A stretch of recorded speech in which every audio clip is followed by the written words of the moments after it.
I've been working on some collage florals in my sketchbook, so I want to show you how I've done that. I've got a huge stash of really lovely papers that I've never got around to using, so I thought this was a really good opportunity to have a root around, see what I've got, and then pull some things out that I can make into loose floral shapes. And these already have floral patterns on, so I think it might work really quite well. Some of these are really beautiful with some Japanese style prints on, and then we've got the lovely geometric shapes and almost kind of leaf style patterns as well, which will work really well with this. I'm a huge colour addict, so I need to also think about mixing in something a bit more neutral like black and gold. So I already have a floral shape cut from this really bright piece of peony paper. And I've cut a mustard yellow circular piece for the floral centre.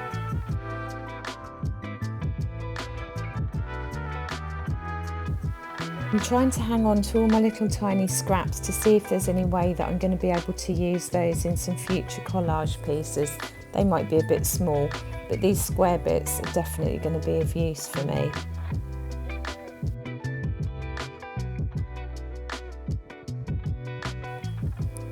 And to also show you, I have lots of other floral shapes I've been cutting out from all of the lovely old pieces of vintage ephemera papers that I've collected over the years. As you can see, these have got lovely juicy bits of text in and numbers, and people's scribbles and scrawls that you can't quite work out. Even the remaining bits of paper and the shapes are quite interesting, so I'm going to put those into my little scrappy pot and hopefully get to use those later. I'm loving eyes at the moment, so I'm also toying with the idea of having an eye shape as the flower centre rather than just a circular middle. And as you can see with this one, I've stitched it down to give some more texture and used kind of like a really thin wool just to detail the outer edge of the shape of the eye. So sticking with the eye theme, I just want to find something to cut out, a really small circular piece to use as more of a kind of iris or a pupil. Just finding the right size circle to do, and I want to try and make the most of the paper as I can because I don't really want to have that much scrap left over. Cutting out a bit of a wonky circular shape, I've done it with scissors because I don't want any of this to be perfect. Quick flick through what's left to see if I want to use anything else. I really like this red pattern because it's got florals on already, so having florals within a floral shape might be quite interesting. So let's see what we can do with this piece. I'm loosely going to sketch out another simple 5-petal shape. So just being quite rough about it, again not being perfect, and I'm just going over it and over it so that I can get a bit more of a softer curve on them, and then when I'm happy with that, I'm going to start to cut that out.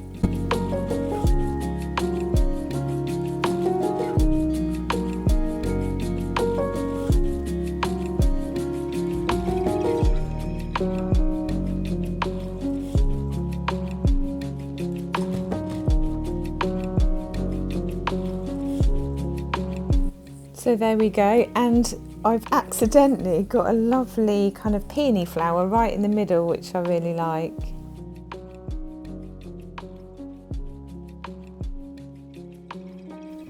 I'm trying this on top of my other larger floral shape just to see how it's going to look. And then I'm also going to try it over, just over the top of the nice vintage paper as well, to see what effect that gives. I'm not sure if it might be a little bit too busy. Keeping my scraps again, want to keep those nice little juicy pieces that can be made into something else.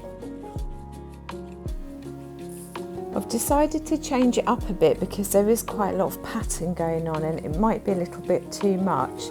So I'm just having a look at what else I can put within the central part, maybe using some yellow to make it look more florally, or maybe just knocking it back to something that's more black and white. So I'm just going to keep playing around with some different flower shapes that I've cut out ready until I get something that I feel a little bit more happy with and that I think is going to work really well on my page.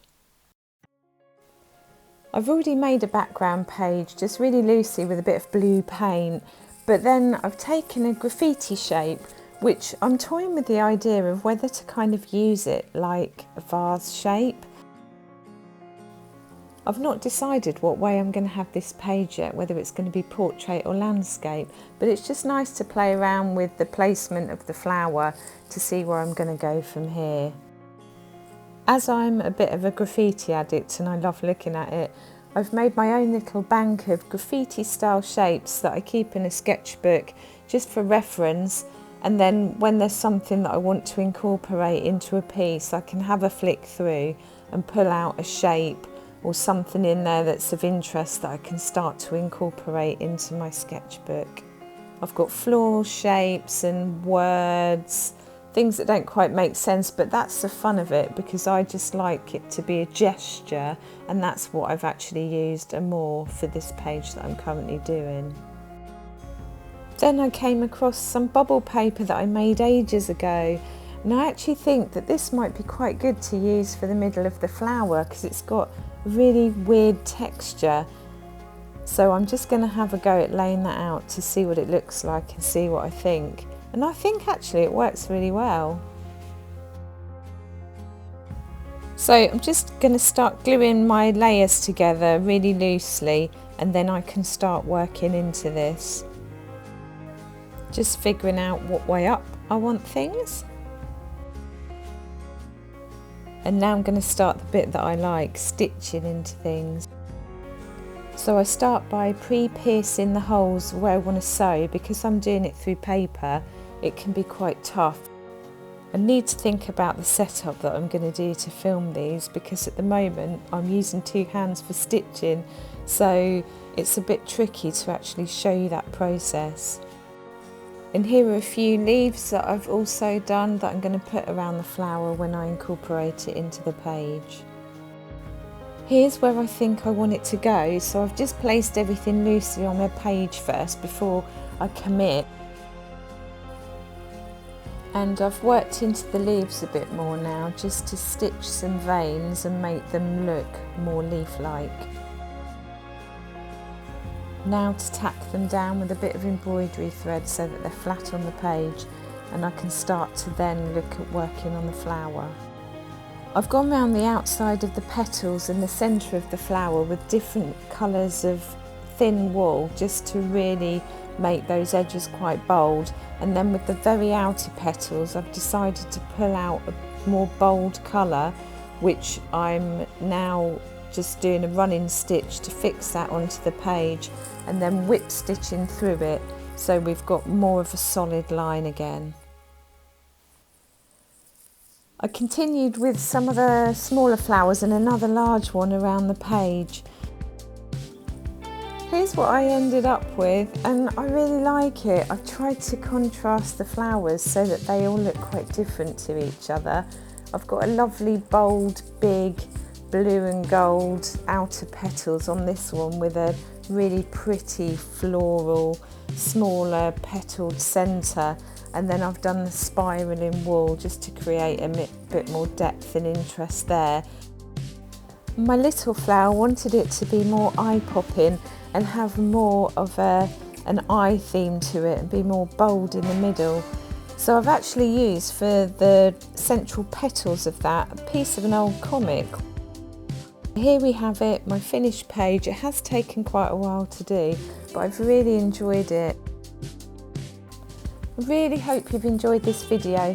Let me know in the comments if you have and if you want to see more, and I'll also come back to this sketchbook and do a full tour. See you soon!